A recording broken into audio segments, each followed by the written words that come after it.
Hello friend, welcome back to my YouTube channel college information official. I am Neha. मैंने DElEd entrance exam का computer का first part करवा दिया है syllabus का। अब ये सेकंड पार्ट है।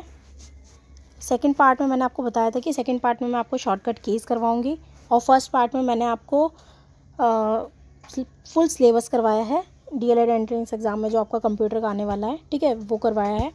और जिसने अगर नहीं देखा है, जो पहली बार इस वीडियो को देख रहा है, तो वो उस वीडियो को भी विज़िट कर सकता है। उसका लिंक मैं डिस्क्रिप्शन में डाल दिया है मैंने, आप देख लीजिएगा। और बाकी इसका प्लेलिस्ट भी है, प्लेलिस्ट देख लीजिएगा आप। तो स्टार्ट करते हैं इस वीडियो को। ये वही शॉर्टकट कीज़ हैं जो आपके एंट्रेंस एग्ज़ाम में आएंगी, ठीक है। मतलब मैं ये नहीं कहूँगी कि सारी ही आएंगी, कुछ कुछ आ सकती हैं, ठीक है। तो वो हमारा काम है पढ़ना, तो हम पढ़ते हैं, ठीक है। तो सबसे पहले है शॉर्टकट कीज़। इसकी शॉर्टकट कीज़ हैं, देखिए यहाँ पे, ये देखिए। पहला है न्यू फोल्डर कैसे बनाते हैं कंप्यूटर में हम, ठीक है। न्यू फोल्डर हम कैसे बनाते हैं, तो उसको हम क्या करते हैं, control plus shift plus N जब हम प्रेस करते हैं तब हमारा क्या बनता है, न्यू फोल्डर, ठीक है। उसके बाद F2 दबाने से रीनेम, मतलब कोई भी फोल्डर जब हम क्रिएट करते हैं तो हम उसको दोबारा से उसका नाम जब लिखते हैं तो हम F2 करते हैं, ओके। जैसे हमें नेम लिखना है, उसका कोई नेम चेंज करना है हमें, तो हम क्या करेंगे, F2 करेंगे, ओके। नेक्स्ट है रिफ़्रेश। F5 से हम क्या करेंगे, रिफ़्रेश, ओके। पेस्ट किससे करेंगे, कंट्रोल प्लस V से। कॉपी किससे करेंगे, कंट्रोल प्लस C से, ओके।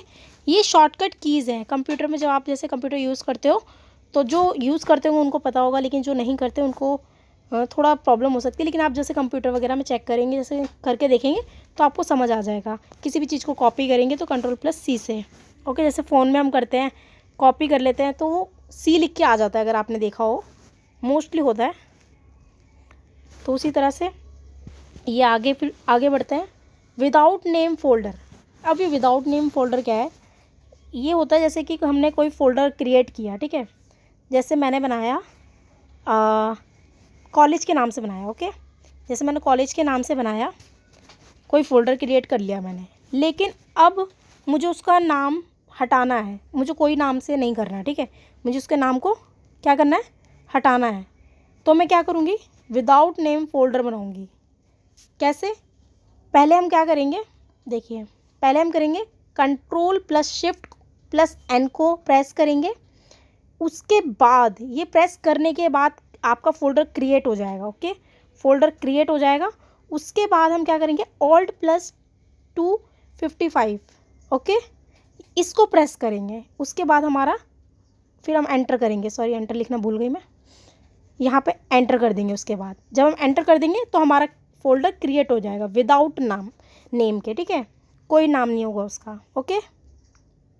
नेक्स्ट है न्यू पेज।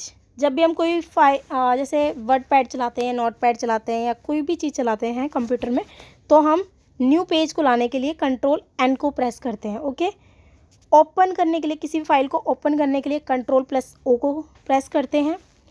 और सेव करने के लिए कंट्रोल प्लस S। और किसी चीज़ को, जैसे कोई चीज़ हमारी गलत हो गई है, ठीक है, कोई चीज़ जैसे मैंने लिखा, जैसे मैंने ये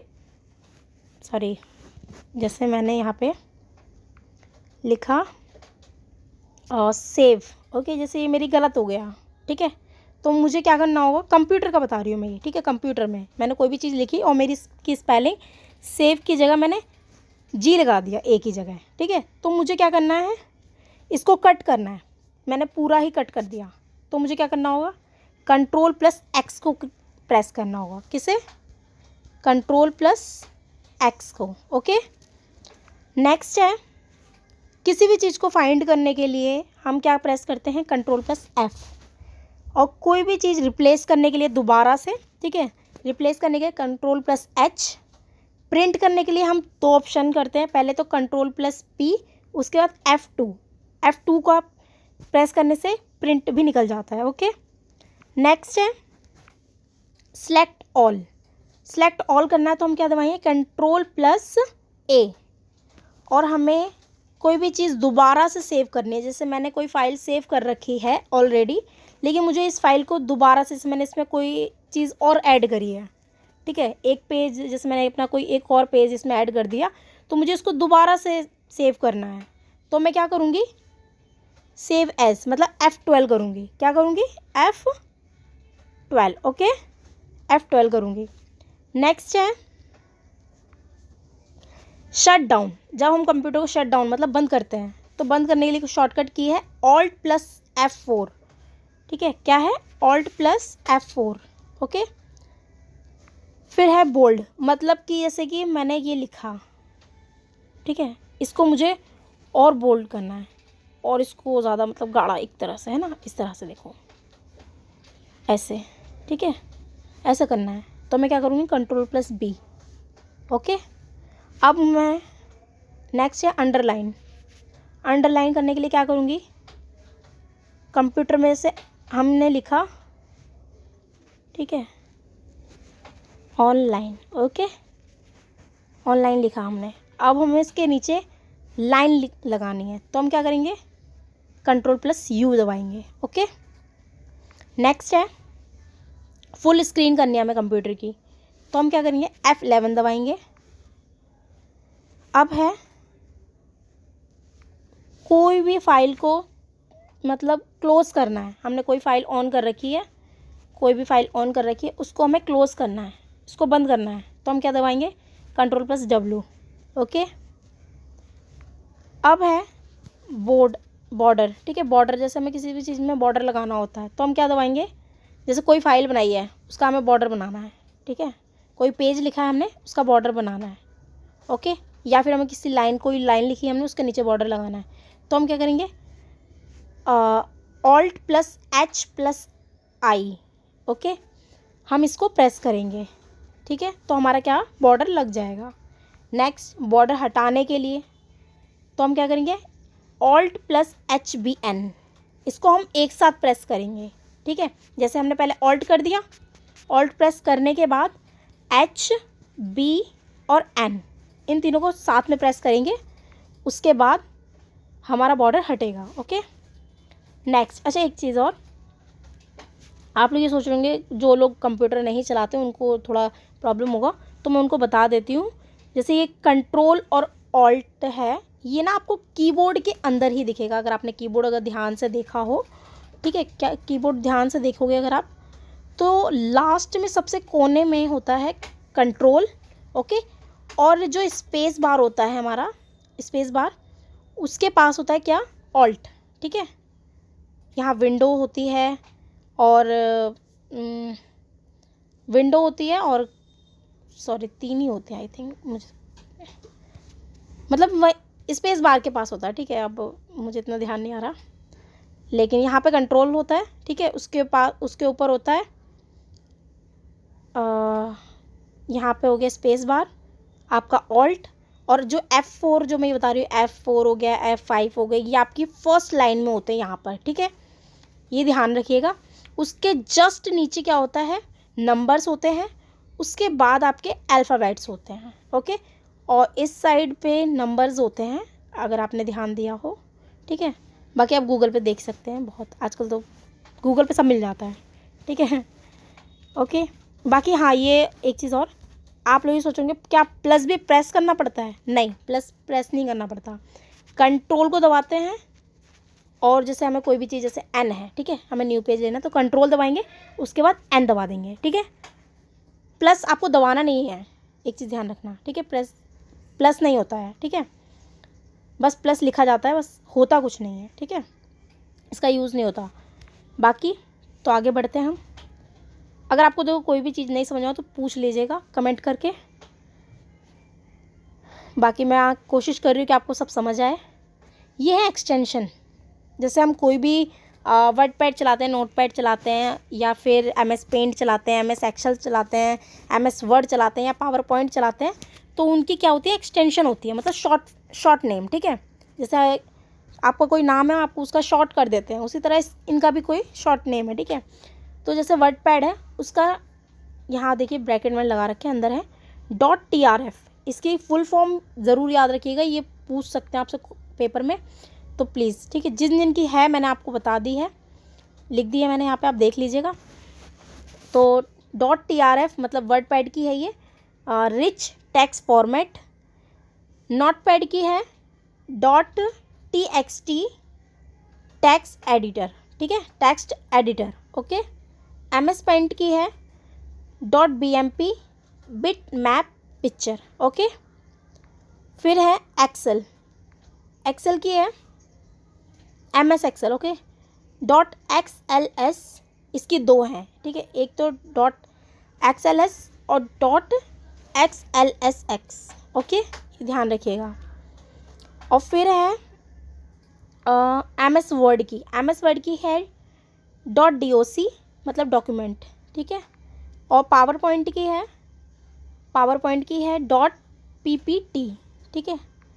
आपने देखा भी होगा PPT बोलते हैं कि काफ़ी सारे स्कूल्स, अगर आपने स्कूल्स में आपके टीचर्स वगैरह पढ़ाते होंगे तो काफ़ी सारे टीचर्स PPT से पढ़ाते हैं, ठीक है। PDF वगैरह होते हैं, उसी तरह से पावर पॉइंट पे PDF को क्रिएट किया जाता है, काफ़ी सारी एट्रैक्टिव बनाई जाती हैं उस पर, ठीक है। तो इन सब की आप फुल फॉर्म याद कर लीजिएगा। अगर आपको कोई चीज़ नहीं समझ में आ रही है तो कमेंट करके पूछ लीजिएगा। बाकी मैंने पूरा सिलेबस कंप्लीट करवा दिया आपका, इसके आगे कुछ नहीं है, ठीक है। यही था जितना था। बाकी जो मुझे अगर आगे मिलेगा कि हाँ मुझे लगेगा कि और इसके अलावा भी आगे कुछ कराना चाहिए तो मैं वो भी करवा दूँगी। कमेंट करके बताइएगा आपको और कुछ चाहिए इसके अलावा, तो वो भी मैं बताऊँगी, ठीक है। बाकी एक बार वर्डपैड और नोटपैड का मैं यूज़ बता देती हूँ। इनका यूज़ क्या होता है, अगर से पेपर में पूछने लगे वो, तो आप कम से कम जवाब तो दे दो, ठीक है, जिन्हें नहीं पता वो। वर्डपैड पे हम क्या करते हैं, जैसे हमें कोई पैराग्राफ लिखना है, ठीक है, छोटा सा पैराग्राफ लिखना है, तो हम इसमें काफ़ी सारे ऑप्शंस होते हैं, डिज़ाइन के होते हैं, ठीक है, काफ़ी सारे मतलब डिज़ाइन के होते हैं। और इसमें हम काफ़ी सारे डिज़ाइंस कलर्स भी कर सकते हैं थोड़े थोड़े, ठीक है। और नोटपैड में हम कोई भी पैराग्राफ लिख सकते हैं, ओके। और इसमें MS वर्ड बताती हूँ, इसके बाद MS वर्ड होता है, वर्डपैड के बाद MS वर्ड। तो MS वर्ड में हम किसी भी डॉक्यूमेंट को क्रिएट कर सकते हैं, मतलब हमें कोई भी, जैसे आप अपने विजिटिंग कार्ड देखे होंगे तो हम उनको भी क्रिएट करते हैं, ठीक है, वर्डपैड पे। और किसी भी इवेंट का कोई कार्ड हो तो वो हम क्रिएट करते हैं इस पर, या फिर आपके क्वेश्चन पेपर्स हो वो हम अच्छे से क्रिएट कर सकते हैं, मतलब उनमें कोई भी फ़ॉन्ट लगाया जा सकता है, ठीक है। और आपका जो MS पेंट है, पेंट पे तो आपको पता ही होगा कि कोई भी मतलब डिज़ाइन ड्राइंग वगैरह ये सब कर सकते हैं। उसके बाद एक्सेल, एक्सेल पे क्या होता है, ये एक स्प्रेडशीट होती है, मतलब जो जैसे आपने स्कूल्स वगैरह में देखा होगा, अटेंडेंस या फिर आपके मार्क्स वगैरह इसमें लिखे जाते हैं, ठीक है। ये इसमें काफ़ी हम महीने का भी डाटा लिखा जाता है, इसमें ईयर का भी डाटा लिखा जाता है, ठीक है, ईयर का और मंथ का दोनों का डाटा लिखा जाता है इसमें, ठीक है। और बाकी बड़े बड़े ऑफिसेस में इनका डाटा इसी में लिखा जाता है, ठीक है। बाकी है पावर पॉइंट, पावर पॉइंट में मैंने आपको बताया था कि PPT बनती है, कोई भी आप PPT बना सकते हैं, मतलब कोई भी जैसे कि स्कूल्स में टीचर्स आपको दिखाते होंगे, अगर आपकी ऑनलाइन क्लासेस वगैरह भी लेते हैं तो उसमें भी PPT वगैरह दिखाते हैं, ठीक है। कोरोना के टाइम पे बहुत PPTs ही दिखाई थी, टीचर्स ने PPT के थ्रू ही पढ़ाया था ऑनलाइन क्लासेस में। तो ये इनके यूजेस हैं, मैंने आपको वो भी बता दिए। बाकी और कुछ चाहिए हो आपको इसके DLED एंट्रेंस एग्ज़ाम के रिलेटेड तो मुझसे आप कमेंट करके बताइएगा, मैं उस पर ही वीडियो बना दूँगी। बाकी वीडियो पसंद आया तो प्लीज़ लाइक करना और शेयर करना, और बेल आइकन दबाना बिल्कुल मत भूलना, वो ज़रूर दबाना, ताकि जो भी मैं वीडियो डालूँ सबसे पहले आपके पास पहुँचे, ठीक है। और सब्सक्राइब ज़रूर करना। बाकी जो कुछ अगर आपको डाउट हो तो वो आप कमेंट करके पूछ सकते हैं बेझिझक, ओके।